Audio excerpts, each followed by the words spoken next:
Quelque chose, une des nouvelles que j'attendais déjà, je m'attendais à attendre dans quelques années, et voilà, c'est arrivé. Je sais que pour beaucoup de gens, je sais que la personne que vous voyez sur la photo là, c'est pas quelqu'un que maintenant les jeunes générations connaissent, et même aussi les gens de ma génération ne connaissent pas vraiment. Mais repose un peu Angela Buffy. Angela Buffy est l'une des plus belles voix de l'histoire de la musique américaine, surtout à partir des années 80 avec les albums que vous voyez là. Ce sont les albums que j'ai le plus suivi d'elle.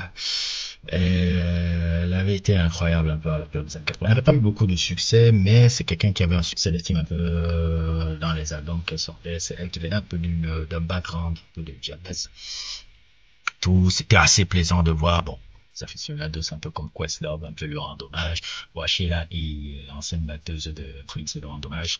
C'est une femme un peu dont j'ai apprécié la discographie. Je dois avouer que la première fois que j'ai eu la chance de d'écouter Angela Buffy, c'était à 11 ans.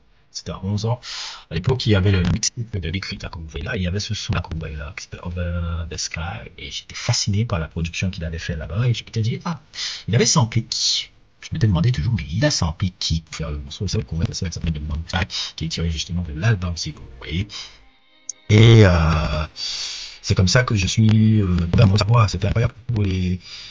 Au fil du temps aussi, sa vie n'a pas été facile à partir de l'année 2007 où elle avait une maladie qui l'avait paralysé complètement une partie de son corps, je pense. C'est ça. Si j'avais bien lu à l'époque, qui avait paralysé une partie de son corps, qui avait paralysé une partie aussi de son truc qui faisait qu'elle était dans l'incapacité maintenant de pouvoir pouvoir performer, pouvoir chanter. Je pense qu'elle vivait que maintenant elle vivait que des royalties, des sons qu'elle avait écrits et tout. Mais c'est une belle voix, hein. C'était une belle voix. Si vous n'avez pas encore découvert, j'ai même vu aussi Tyler, de Creator aussi. Bon, sa story n'est plus disponible, mais dès qu'elle est morte, Tyler, de Creator a fait une story aussi sur elle pour lui dire, leur rendre hommage.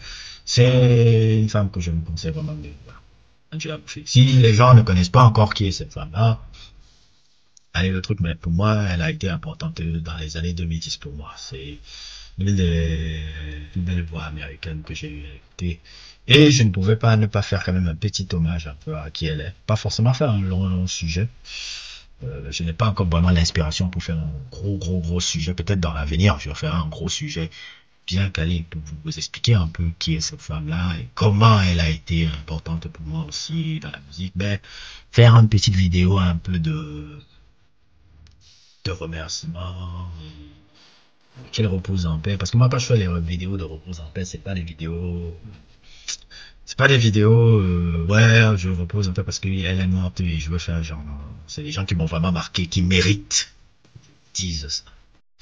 C'est pas en faisant ça. Je pense que c'est vrai insultant que une personne que tu n'as pas marqué, qui n'a pas marqué, tu me fais rester une piste parce que ça a de le faire. C'est insultant pour la personne. Tu vas faire rester une piste ce personnage qui t'ont vraiment marqué, qui t'ont vraiment donné envie de faire ce que tu as envie de faire. Et Angela Bofill, elle était.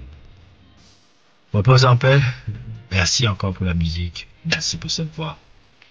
N'hésitez pas à liker, n'hésitez pas à vous abonner et à plus pour d'autres aventures.